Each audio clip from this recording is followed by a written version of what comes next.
Muy buenos días a todos los que están escuchando, los que están conectados a este momento. Gracias a Dios por un día nuevo. Gracias a Dios por darnos la oportunidad de poder amarle, honrarle en este día y que el Señor pueda bendecir a toda su iglesia en Chile, en el mundo entero, en este día cuando muchos se juntan en esta misma forma para dar gloria al Señor. Quiero compartir con ustedes una palabra orientadora respecto de la iglesia. Hay mucha confusión en este momento en el mundo y me gustaría que realmente pudiéramos tener claridad respecto de lo que significa la iglesia. Con una pregunta: ¿qué es la iglesia?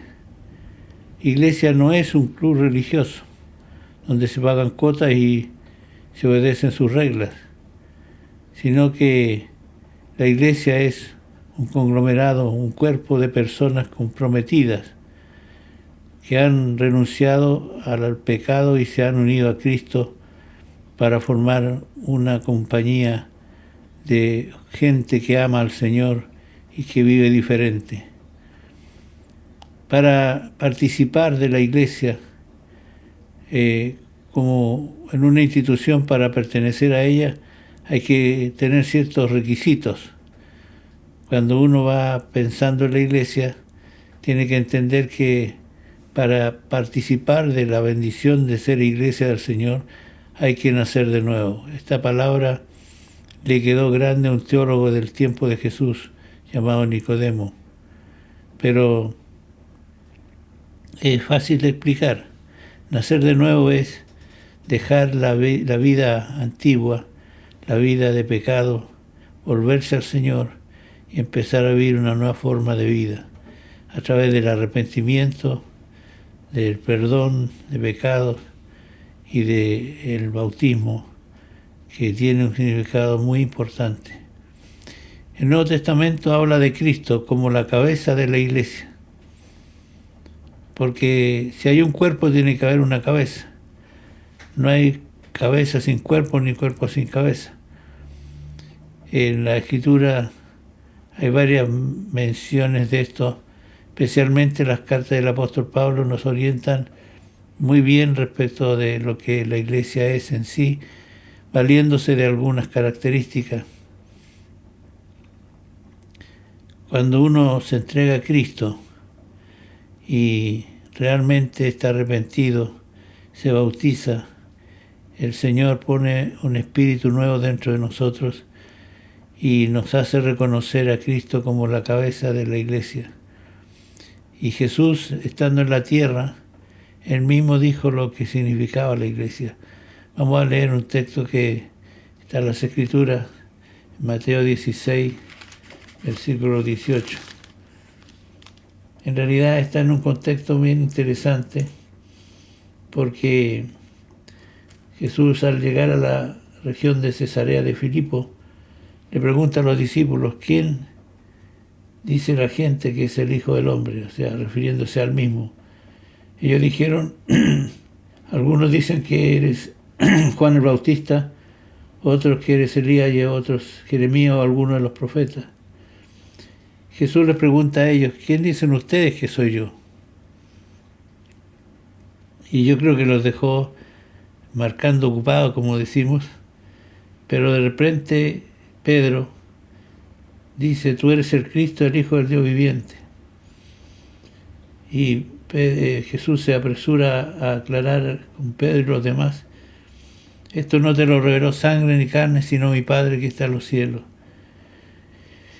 Y ahí Jesús lanza una declaración tremenda, porque dice: y yo te digo que tú eres Pedro, una piedra, y sobre esta roca, sobre la declaración que Pedro hizo, que era una revelación, edificaré mi iglesia y las puertas del Hades no podrán vencerla. Aquí Jesús hace esta tremenda declaración respecto a la iglesia: edificaré mi iglesia. Está en singular y se refiere a la única iglesia que existe en la tierra. Jesús no tiene más de una iglesia. Lo que sí tenemos que aclarar, que existe la Iglesia Universal, de la cual todos participamos, pero no nos conocemos. Pero está la iglesia local en cada ciudad, que sí podemos conocernos y tener comunión y relación entre nosotros como hijos de Dios. En Mateo 18:20 dice que donde hay 2 o 3 congregados en su nombre, allí está Él en medio de ellos. Esto ya es algo más concreto, más presencial, donde hay 2 o 3 reunidos. Se refiere a personas que aman al Señor. Cualquier cosa que pidieren le será hecho si está de acuerdo con la voluntad del Señor. Entonces existen estas dos cosas, digamos. La Iglesia Universal se refiere a la iglesia que está en todo el mundo, y la iglesia local que se junta en una ciudad. En Concepción o en cualquier ciudad de Chile hay una sola iglesia, distintas congregaciones a veces con distinto énfasis, pero iglesia hay una sola. No existen 2 iglesias. Cuando en Apocalipsis se habla de las 7 iglesias de Asia, se está refiriendo a 7 ciudades diferentes. No es que hayan varias iglesias en una ciudad, sino que hay una sola. Lamentablemente, en la historia han sucedido cosas que nos llevan a una división, nos llevaron a una división en el tiempo y en la historia. Pero quiero decirles que el Señor Jesucristo oró al Padre. En Juan 17 tenemos esta oración, para que la iglesia fuera una sola, para dar testimonio en la tierra. Algunos se preguntarán, ¿qué sucede entonces con las denominaciones? Ellas han venido por medio de las divisiones de la historia de la iglesia. Nunca estuvieron en el plan original de Dios. Jesús fundó una sola iglesia, un solo cuerpo. Esto es lo que afirman las Escrituras.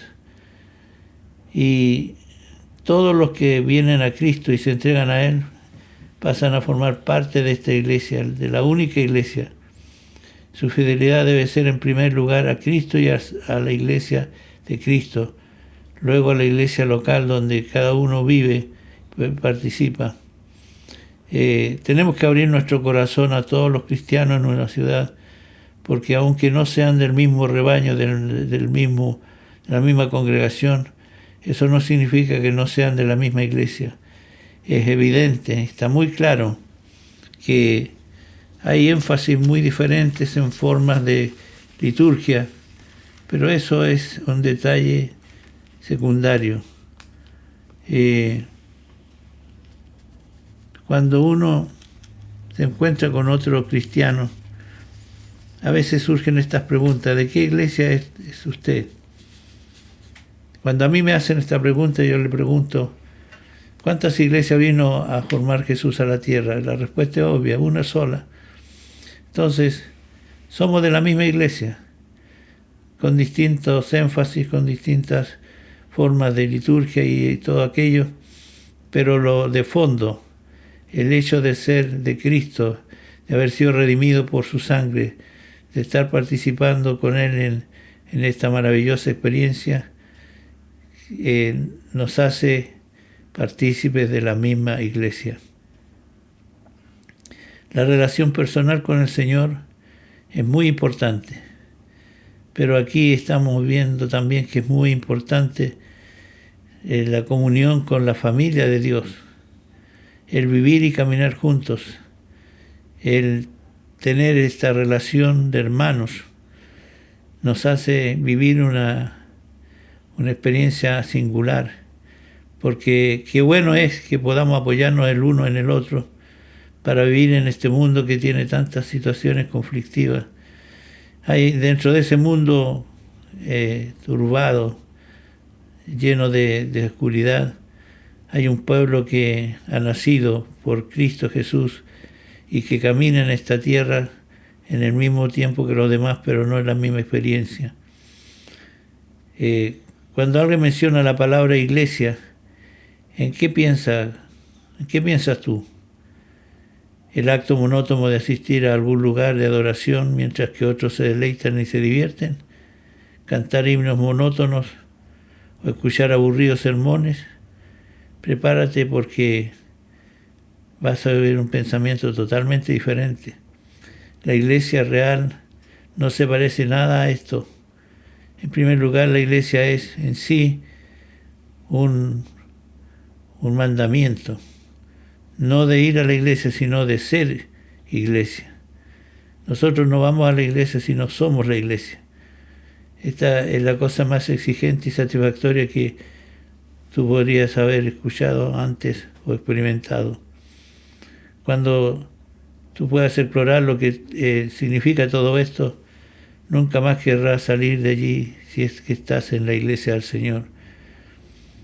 Una cosa interesante es que en la iglesia no existen los solitarios, cristianos que no tienen iglesia. Yo no concibo, por ejemplo, que mi mano, si decidiera estar independiente de mi cuerpo y no recibir las señales de mi cerebro a través de mi brazo, y todas las otras partes del cuerpo hicieran lo mismo, el cuerpo se paralizaría y moriría. Tú puedes tener una mano muy bonita, si te la cortas y la pones en un frasco para que se conserve, se va a morir, se va a terminar. No existe ningún miembro del cuerpo que pueda funcionar solo, aparte del resto del cuerpo. Asimismo es en la iglesia. Nadie puede permanecer como corresponde, como hijo de Dios, como cristiano, si está solitario, porque cualquier cosa lo puede aplastar. Sin embargo, cuando uno está conectado con el cuerpo, si alguno tiene tristeza, va a recibir aliento. Si alguno tiene gozo, vamos a gozarnos juntos. Esto es tan importante tenerlo en cuenta, porque nadie puede subsistir en este mundo tan confundido solo, en una isla. ¿Saben en qué consiste la iglesia? Es una agrupación de cristianos comprometidos con el Señor que da y recibe. Si tú deseas recibir en gran medida, debes aprender a dar en gran medida. Y no estoy hablando de dinero, sino estoy hablando de la vida en Cristo Jesús. Empieza a preguntarte qué poner en todo esto y no qué puedo obtener de ganancia en todo esto. Entonces descubrirás que lo que se recibe es mucho más de lo que se da. Tú puedes decir, ¿qué podría yo dar? Contestaremos eso con más detalle en lo que viene. Pero es importante, Jesús dijo que es mejor dar que recibir. Y eso es algo que tenemos que entender. Voy a leer otra palabra en 2 Corintios 8:5, que es muy importante que lo consideremos.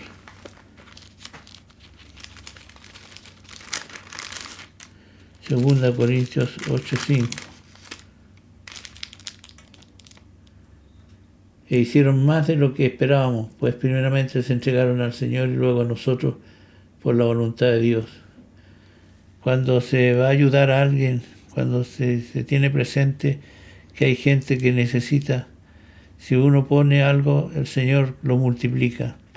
Una vez Jesús multiplicó el pan para una multitud. Dice que eran 5.000 hombres sin contar las mujeres y los niños. Más o menos el cálculo desde 15 a 20.000 personas habían allí y tenían que alimentarse con pan y lo único que tenían era 5 panes y 2 pescados de un muchacho que estaba ahí escuchando la palabra. Y Jesús dijo a los discípulos, ¿qué tenemos? Le dijeron, solamente hay 5 panes y 2 pescados que tiene el muchacho. Jesús le dijo, tráiganlo. Lo pusieron en las manos del Señor y él dio gracias al Padre y empezó a repartir a los discípulos y comieron toda esa multitud y sobraron 12 cestas llenas. Esto es la abundancia del Señor. Cuando las cosas están en sus manos, todo se multiplica, todo es diferente. Así debe ser en nuestra vida, dar sin interés, dar solamente por amor al Señor. El equipo ganó a causa de que todos estaban totalmente comprometidos en ello, dice un comentarista deportivo. Ganamos porque todos estábamos comprometidos. Esto es lo que espera el Señor Jesús de los discípulos. ¿No se dio Él enteramente por nosotros? Imagínate una esposa diciendo a su marido: estoy muy interesada en vivir contigo, pero no me gusta vivir con tu cuerpo. Sería una cosa rara. La verdadera actitud hacia Cristo se puede ver por medio de la actitud hacia el cuerpo de Cristo, la Iglesia. Tú no puedes estar totalmente comprometido con lo uno y comprometido a medias con lo otro. ¿Estamos comprometidos totalmente o no lo estamos? Vamos a leer un texto de Mateo 25, 40.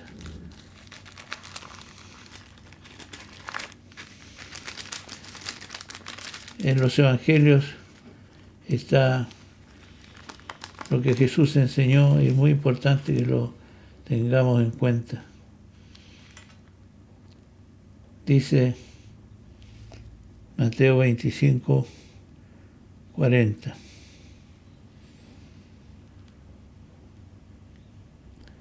Luego volvió con sus discípulos y como los encontró durmiendo, les dijo a Pedro: ¿así que no han podido mantenerse despiertos conmigo una hora? ¿Qué compromiso tenían los discípulos en ese momento? No entendían mucho de lo que Jesús estaba haciendo. No había un compromiso firme, serio. Por eso Jesús le hace la pregunta: ¿no han podido mantenerse despiertos conmigo una hora? Era el momento más difícil de Jesús y ellos estaban durmiendo. En 1 Juan 4:20 Jesús habla del amor. El amor todo lo puede, el amor es incomparable. Ahora, cuando Jesús dice que nos amemos los unos a los otros como Él nos ha amado, eso es muy importante. El mandamiento de amarnos no es una sugerencia, es un mandato. Ámense unos a otros, no es una sugerencia, es un mandamiento. Y esto significa ser fiel al juntarse con sus hermanos, soportándonos los unos a los otros en amor. Significa ser fiel al compartir la vida y el tiempo con los dones, el dinero y todo lo que tengamos junto a nuestros hermanos. Es interesante ver que el ser humano tiene tanta ambición a veces por el dinero, por los bienes, y el Señor nos manda a desprendernos y ayudarnos mutuamente el uno al otro. Es importante que podamos entender que mientras más damos, nunca nos va a faltar. El Señor siempre está dispuesto a ayudarnos, pero tenemos que estar preocupados nosotros también por los que nos rodean, por los que están en el mismo cuerpo. Nunca ser mezquinos, ser de un corazón no sensible a las necesidades. Estamos viviendo un tiempo difícil en esta pandemia y yo creo que es el momento cuando podemos mostrar a nuestro hermano que le amamos si está pasando por una necesidad. Tenemos que abrir el corazón y compartir con él o con ellos. Hay que ser fiel también en el amor de Cristo a los que nos guían, a los líderes, a los pastores, a los que están al frente, porque ellos cuidan de nuestra vida y nos enseñan a vivir la vida de Cristo. Es muy importante ir aprendiendo a ser cada vez más comprometido con el Señor y con su cuerpo. No somos gente independiente que vive como quiere y hace lo que quiere. Estamos comprometidos con el Señor. Donde están 2 o 3 congregados en el nombre de Jesús, allí está Él en medio de ellos. Qué palabra hermosa. Si tú y tu hermano, tú y tu esposa, tus hijos se reúnen para orar, el Señor está allí en medio. Si estamos solos, también Él está con nosotros. Pero a Él le agrada que estemos reunidos en comunión también, porque allí está la bendición y la vida eterna. El Señor anhela que su iglesia sea lo que Él la diseñó. No echemos a perder el diseño del Señor. obedezcamos a sus mandamientos, vivamos para Él, vivamos en comunión, no nos quedemos solitarios. Algunos dicen aquí no hay amor, pero el que busca solo amor y no dar amor, nunca va a estar conforme. Todos debemos amar y todos debemos recibir. Que el Señor nos dé sabiduría para vivir en esta dimensión. Hoy es un tiempo especial para mostrar que amamos a nuestro hermano, compartiendo lo que tenemos con aquel que está necesitado. Y hay tanta gente que puede estar en este momento necesitada. No necesariamente tienen que ser de nuestra congregación o de nuestro grupo, pero podemos compartir con ellos. Jesús dijo una cosa muy importante: tuve hambre y no me diste de comer, tuve sed y no me diste de beber, estuve desnudo y no me cubriste, estuve en la cárcel y no me fuiste a ver. Y se dirá: ¿cuándo te vimos, Señor? El que no lo hizo con uno de esos pequeños, a mí no lo hizo. Tengamos cuidado con lo que hacemos y no hacemos, porque el Señor un día nos va a juzgar. No cuánto dinero tenemos en el banco, no cuántas riquezas hemos obtenido, no cuántas propiedades tenemos, sino nos va a juzgar por esta palabra tremenda: tuve hambre y no me diste de comer. Que el Señor nos abra los ojos para discernir el tiempo que estamos viviendo, porque se acerca el día en que ya no habrá más lugar. Cristo se acerca, el tiempo se está cada vez más acercándose a su venida por un pueblo redimido por su sangre. Estemos alerta, hagamos lo que Él nos mandó a hacer, vivamos en amor, repartamos con otros lo que tenemos. No es necesario que demos solo limosna, sino ofrendar para dar a otros significa hacerlo con sacrificio, con esfuerzo. Como dijo el Padre Hurtado, hay que dar hasta que duela. Eso es tan importante porque eso significa que damos de lo que tenemos, no de lo que nos sobra. Pero sobre todas las cosas, el Señor quiere decirte que Él dio todo por nosotros. Y si tú todavía no entregas tu vida a Cristo, es importante que lo hagas, porque vas a disfrutar del amor del Señor en una dimensión mucho más grande, y vas a gustar también de la comunión con otros que ya han entregado su vida a Cristo. Voy a hacer una oración por ti, si tú quieres poner tu vida en las manos del Señor, puedes en este momento orar junto conmigo, y luego voy a orar por los que estén enfermos también. Padre, en el nombre de Jesús, agradecemos por tu palabra es verdad. Tú viniste a la tierra a buscarnos, a redimirnos, y moriste por nosotros, tomaste nuestro lugar. Te ruego que en este momento, si hay alguien que está escuchando y no ha hecho un compromiso contigo, que pueda tener la revelación de Cristo a su vida y pueda entrar a formar parte de esta familia maravillosa. Señor Jesús, te ruego que abra los ojos a aquellos que no han abierto su vista para verte a ti. Gracias, Señor, por haber venido a este mundo y haberte puesto en nuestro lugar para ir a la cruz. Gracias por la salvación. Gracias por el día a día que tú nos proteges y nos cuidas. Bendecimos tu nombre. Señor, que en esta hora el que escuche y no ha puesto su vida en ti, que pueda tomar la decisión maravillosa de seguirte. También quiero orar, Señor, por aquellos que están enfermos. Si tú estás escuchando, pon tu mano en el lugar afectado y vamos a orar para que Dios toque tu cuerpo. En el nombre de Jesús tomo autoridad para orar sobre toda enfermedad que está afectando el cuerpo de los que están escuchando en esta hora.